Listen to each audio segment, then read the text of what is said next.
You get a raise, not a huge one, but enough to feel like progress. For a few weeks, things seem easier.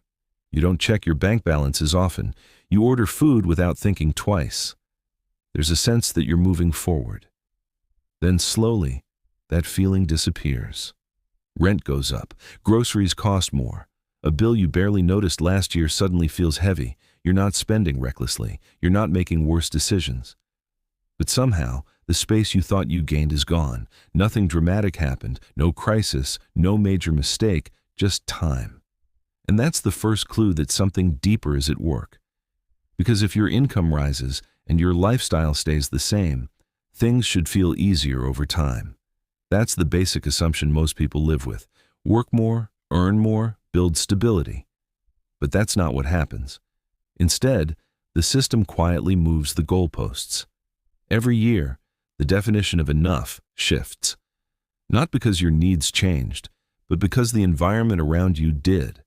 Prices adjust, expectations adjust, the cost of maintaining the same life creeps upward. And this isn't random. It's built into how modern money works. At the center of it is a simple idea. Money today is not the same as money tomorrow.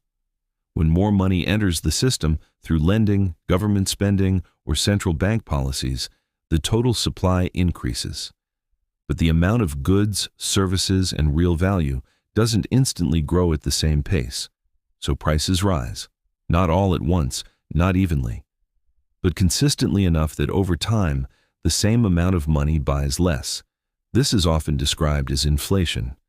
But that word feels abstract, distant, almost technical. In reality, it shows up in very concrete ways. Your grocery bill, your rent, your transport costs, your health care, your education, things you cannot easily avoid. What makes this system difficult to see is that your income usually rises too. Not at the same speed, but enough to create the illusion that you're keeping up. You're not. Because what matters isn't how much money you have, it's what that money can do. If your salary increases by 5%, but your cost of living rises by 8%, you didn't gain anything. You lost ground. And that loss compounds. Year after year, small gaps accumulate. What once felt affordable becomes tight. What once felt stable becomes uncertain. You start adjusting without realizing it. You delay purchases, you downgrade choices, you accept less flexibility. Not because you want to, but because the system quietly narrows your options. At the same time, another part of the system is moving in the opposite direction. Assets, things like property, stocks, and businesses don't just rise with inflation, they often rise faster. Because when money becomes easier to access through low interest rates or increased lending, it doesn't flow evenly across the economy. It tends to concentrate in areas where returns are highest.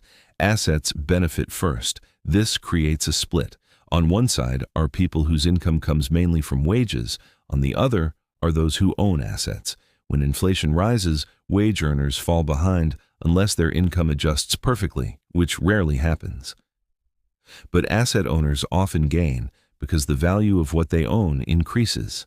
The same system that makes your daily life more expensive makes their balance sheet stronger. This is why the gap feels persistent. You're not imagining it. You're participating in a system where the rules reward certain positions more than others, and most people start on the same side. They trade time for money. This isn't inherently bad. It's the foundation of most economies. But it becomes limiting when the value of that money is constantly being diluted.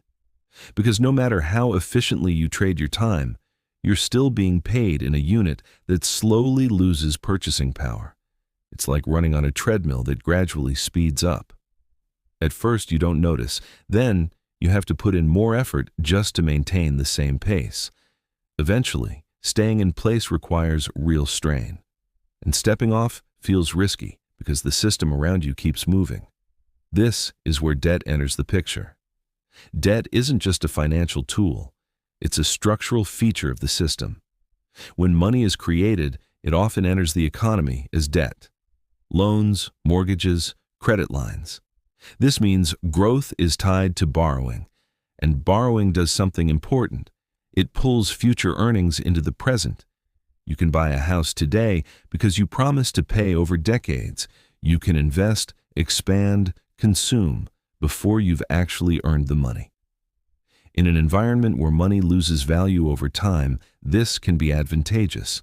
You repay debt later with money that is worth less. But there's a catch.